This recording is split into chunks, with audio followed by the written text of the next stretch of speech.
Hey, so update from my grandparents' house here in Houston. So weekend. Well, let's catch up a little bit. So, blind date lady. Yeah, didn't ever really.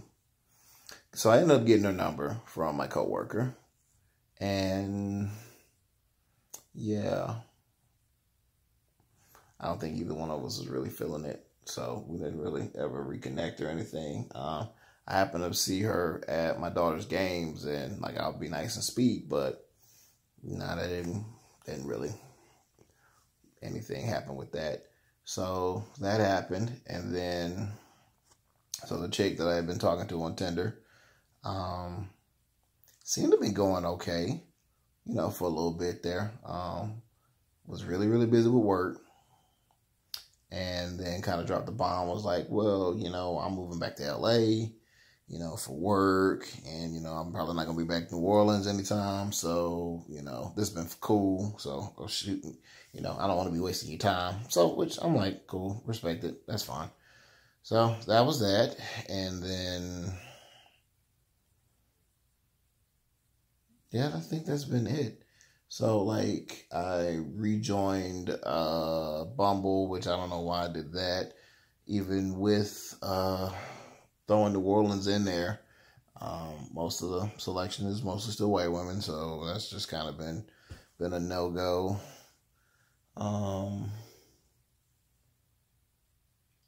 Other old girl from New Orleans keeps popping up in my inbox every now and again. And I think she just kind of like Arsenio said, like that's she. I'm her text buddy. It's like great, fantastic. So as the homegirl D would say, I ain't got no hoes. I ain't got no hoes. So I come back to my fallback. And I also come back to my fallback knowing getting well, my time has probably passed. That shot kind of came and went a few years ago. And I think her and I actually just talked about this, actually. I don't know. I think to put it in her own words, she knows there's a lot of bad things about her that I think she doesn't want me to know about. Or she is afraid of hurting me and losing me. I don't know. But I'm not fooling myself, with this. I know why I'm here. I know what I want. I know I'm probably not going to get it. But it's comfort.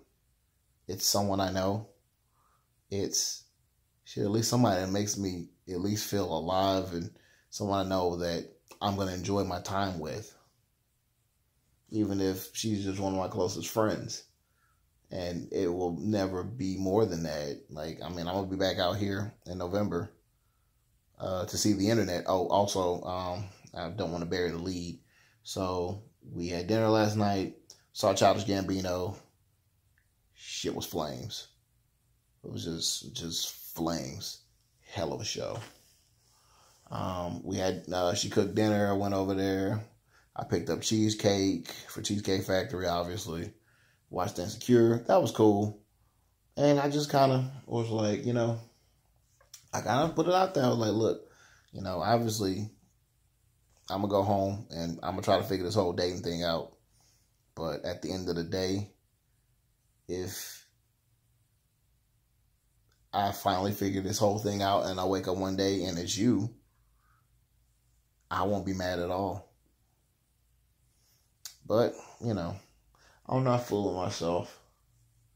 I know Rick worries about me, having this false hope about the situation. And maybe I do.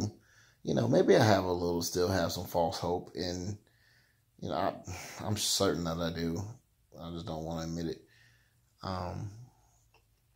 But I know even if I put it out there, I definitely don't feel like anywhere remotely as deflated about it as I would have years ago, or like just kind of disgusted about it. But the dating shit is dumb. It's dumb. Not like it's terrible, but it's just stupid. I hate these apps, but I'm not super sociable in that way to go out searching on dates like that. I don't think that's ever been the way that my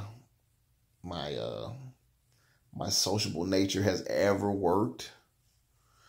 The funny thing is like my brother hit me up this morning, was like, so you got a backup plan? And I'm like, I got a bunch of dating apps, so I really don't have a backup plan. It's just, this is all I got, man. That's all I got. Like, what I got is somebody who's really good friends with me, someone who we have a lot of history together, somebody who I have an extremely strong connection to, who maybe, just maybe, doesn't really want to lose me as a friend.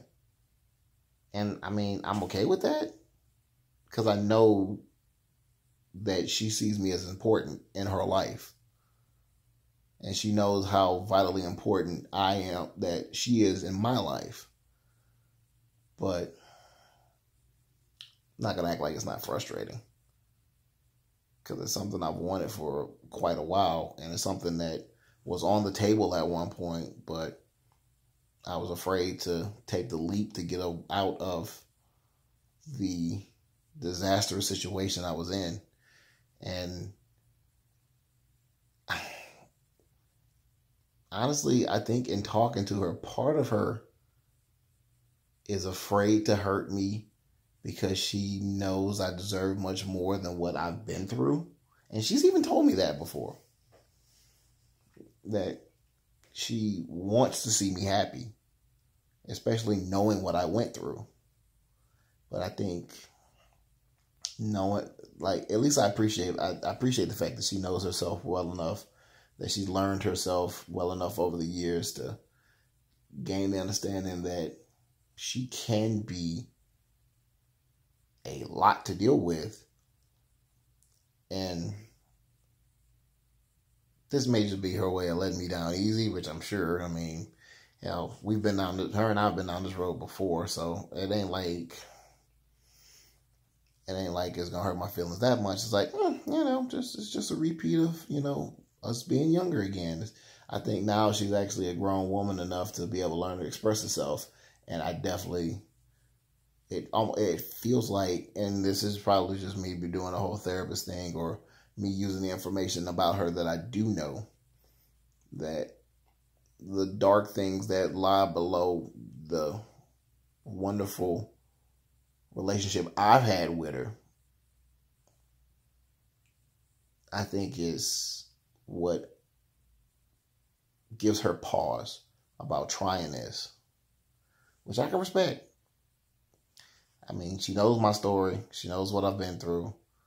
And I think, and maybe she just doesn't want to add to that, and then all at the same time lose me. It was one thing to have to kind of fade away a little bit while I'm still married, and my ex was having all her shit, her crazy shit or whatnot. But I think it's something completely different to be the one to hurt me and lose me that way. Because I think at this point, I think she knows that it would be hard for me to let her back in if she did that, especially knowing that how kind of, not even jaded, but how bad of a deal that I got in love kind of the first time around with my marriage. So that's what it is, man. Am I still going to be a boneheaded, dumbass man? Probably. I mean, like I said, I already bought the tickets. I'm coming back out here in November. We're going to have a good time again in November. It's just what it is. You know, I'm definitely not rooting against her in any way, shape, or form. I love her too much to do that. I want her to be happy too, because I don't think she's ever gotten that either. You know, but you know, I'm gonna go home and get back on these apps and see what happens next. Probably overplay my hand again, like I did with this. I'm bad at this. I'm bad at this, and I'm annoyed by it, and it's just frustrating. But at the same time, I'm free. I got to come out here and enjoy Houston guilt-free, repercussions-free. I'm not even mad. I'm not even mad. I got to literally come out here and enjoy myself and not have to look over my shoulder or tell a bunch of half-truths or worry about the consequences. I got to come out here and spend time with somebody I truly care about, somebody who I genuinely love, not just for what she's done for me, but for the person she is and for what she means to me.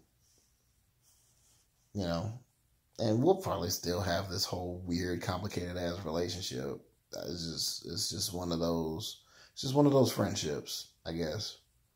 You know, but yeah, but I'm gonna go home and feel okay with how the weekend went, and you know, try it again, and maybe I don't know, maybe I go to church one day and run into somebody new, or I don't know, maybe some school thing with Naira and meet somebody new. I mean, I don't know, maybe one of the homegirls from the podcast group. Maybe I like the homie Brian Summer. Maybe that happens for your boy. I don't know. I don't have no crystal ball to figure out what's gonna happen with this thing. I'm here for the ride, and I'm trying to enjoy it the best way that I can and not be too miserable about it, you know, or not get too jaded about it, because I definitely can see myself becoming very jaded by the process, you know, wanting to find somebody new and wanting to be able to get the love that I wanted to get the first time around out of the second try. And I mean, I'll give Courtney credit is that, you know, she's really supportive as I'm going through this. And it's like, you know, she's recognizing that I'm in this kind of new place in my life where I'm actually able to finally grow and be my own self and kind of learn more about myself and evolve more, you know. And I think she even notices that I'm like more confident in who I am now and more reassured in who I am, because I don't have to deal with all of the other craziness that I was going through. But, you know, it's just what it is, man. It's just what it is. We'll figure it. Like I told her, I'm gonna figure this thing out. And, you know, she's gonna be along the way in some way, shape, or form. You know, it ain't like she's just gonna fall off the face of the earth and I'm just never gonna talk to her again. Just, you know, she's gonna be around in some way, shape, or form. But we're gonna figure this thing out, and yeah, we're gonna figure this thing out. So. And that's your Charles. You know what the deal is. Don't you can jump in the DMs and holler at me if you want to talk about this or whatever. But yeah, so that was this weekend. I'm tired. I had a lot of fun. Spent a good bit of money. I'm sleepy. And I gotta hit the road to go back to Mississippi tomorrow. But I'm not devastated about it. I'm all right, honestly. Just kind of like I told Jay this morning. It's like I just put my cards on the table and be like, I'm still gonna go home and try to do my own thing. But if you want to give this a shot, let me know. So that's kind of where I'm at. But all right. Thanks for watching and listening to me dribble on about this. Until next time, which will probably be in November. The way things have been going, it'll probably be November when I come back out here for the internet concert. Peace.